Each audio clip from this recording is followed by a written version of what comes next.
So in the last video I did for this here channel, I talked about Starfleet Academy. I reviewed the first 2 episodes and what I liked, what I didn't like, and what I was hoping to get out of the series as it moves forward. I watched episode 3, and about 15 minutes deep, I was like, this isn't really for me. And then I watched episode 4 just last night, and I was like, hey, I really like this. I watched the entire thing. It's about Jaden the Klingon, and then I thought the character of Lura Thok, the half Klingon, half Jem'Hadar, I'm like, God, I really want more of this character now, even though I wasn't really huge on her in that first episode. And then they released an episode that seemingly was targeted directly at me, because they did an episode that's basically paying homage to Deep Space Nine and solving one of the great Trek mysteries, whatever happened to Benjamin Sisko after the last episode of Deep Space Nine, when he ended up with the Prophets as, I guess, like one of them. And I'm like, whoa, that's really cool, because there are so many different Star Trek mysteries out there that I'm really, really interested in. Like, for example, whatever happened to Thomas Riker? I want to know that. Whatever happened to that little alien kid that wanted to be Commander Riker's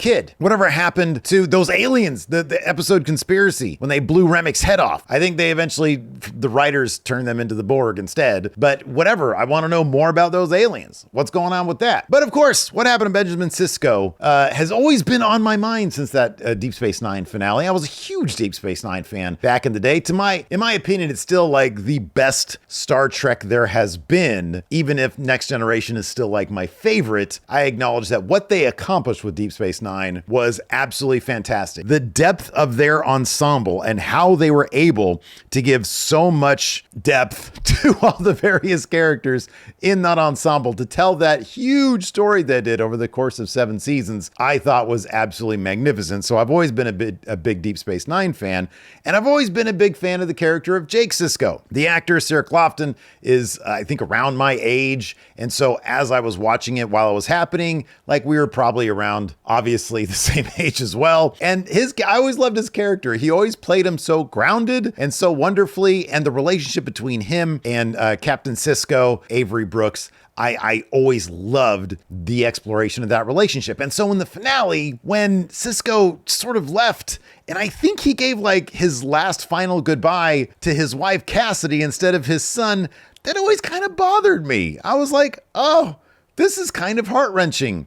Like, you're just left with Kira and Jake on the station, staring out the window, wondering where his dad was, knowing full well that his dad could come and visit him at any time.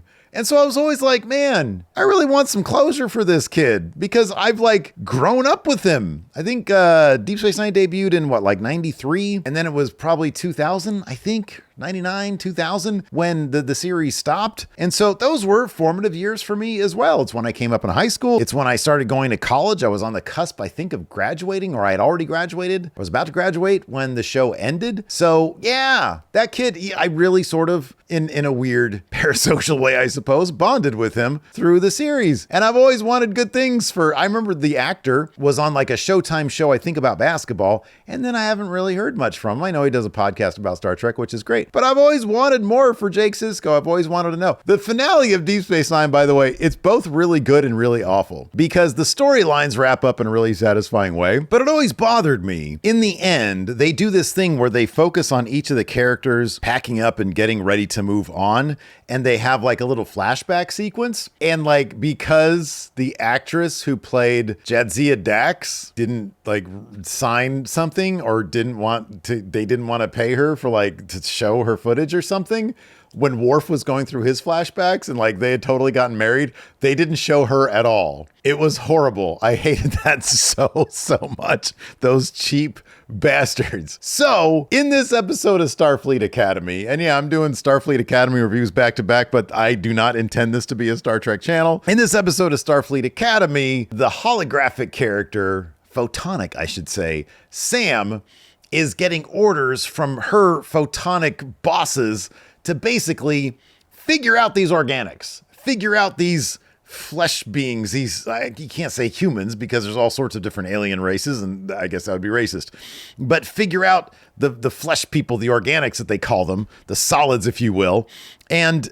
you need to understand them so that we can trust them, that they're not going to enslave us the way they used to enslave holograms back with, like, you know, the Doctor and whatnot. They would have holograms, I guess, be servants, and kind of like, these days that they're saying might happen with like robots. Once they get robots to not be all clunky and slow, in order to sort of understand that better, being an emissary for her people, she decided to try and understand Benjamin Sisko and solve the mystery of what happened to Benjamin Sisko. And along the way, she is assisted by the teacher of a particular class about that, played by Tawny Newsome, who also co-wrote the episode. And I forget that character's name, but we learn in the end, spoiler alert, that this character is the latest in the Dax line of symbiote trill hosts thing. And so she personally obviously knew Benjamin Sisko, or at least the symbiote did. So she goes through this whole thing of discovery,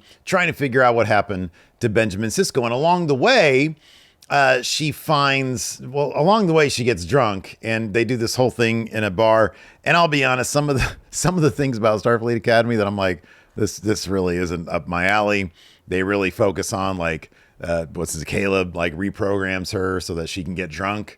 And it's this whole bar fight breaks out, and it's sort of like, I don't really need all that. But she goes, and they have this whole Benjamin Sisko museum. And in there, they've got this like holographic speech, or interview, I should say, that Jake Sisko gave. And they brought in Cyril Lofton, the actor, now that he's, again, my age, and he's like a grown-ass man. And they had him talking about his dad and like, what he remembered of his dad. And then later on, she's presented with the only book that he wrote, Anselm, which is a shout out to the old Deep Space Nine thing as well. And Sam opens it and then has some sort of conversation with Jake Sisko. And I'm not exactly sure what that was all about, if it was like a part of the book or whatever, but she had a really cool conversation. I didn't just stop caring at that point because I was so happy that we got some closure on the Jake Sisko character. This was very important, and I legitimately teared up because I always wanted this.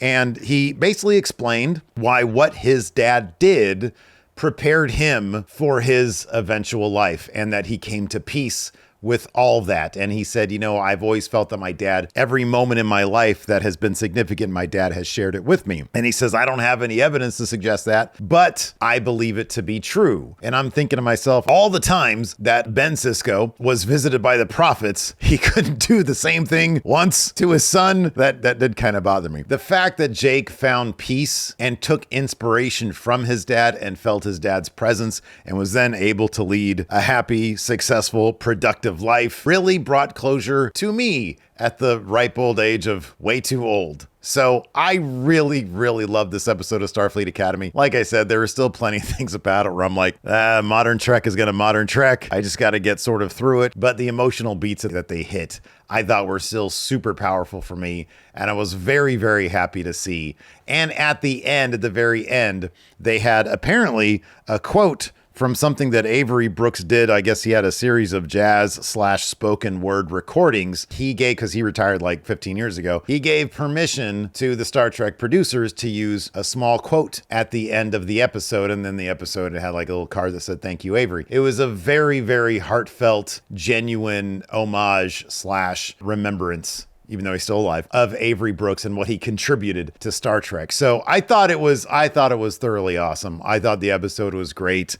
Again, it was the kind of thing that was very targeted towards me. I mean, it's Star Trek. I'm going to still continue to watch it. Is it getting better from that first episode? Yeah, I think so. I think there are things, none of the characters really annoy me. I'll give it that much. Some of the writing is still, should I say, overwritten. Like Holly Hunter's character in that first little speech that she gave, again, it's just sort of like, it's kind of too saccharine. It's kind of too sugary, and we can dial that back. But everything else about her in this episode, I really liked. She was trying to help the War College's superintendent guy prepare for some diplomatic dinner he was going to have. And then it sort of went bad, and then it was fine. And it was actually, the scenes are all pretty good. I got what I needed out of it after however many years it's been since Deep Space Nine's finale hit. I guess around 26 years now. 27 years. Jesus Christ, that was a long time ago. But anyways, let me know, what do you guys thought about the latest episode of Starfleet Academy? I've got another video for this channel in the can. I just need to edit it, and I got some ideas for some stuff that I want to continue to do on this channel. But let me know what ideas you guys want to see that aren't in the realm of wrestling. This is the channel where I don't talk about wrestling. I do have a channel. If you like the pro wrestling bullshit, I got the Wrestle Juice channel over there if you want that. But I got some ideas for this channel here, and I'm just going to keep on throwing shit at the wall, see what sticks. Oh, also, if you're into comic books, I've got a shop called mfshophere.com where I sell a bunch of my old comic books, some of my artwork. I got some prints over there, more to come. But if you want to help support this burgeoning channel that has yet to be monetized, you can head over to mfshophere.com and buy some of my bullshit. See you guys around.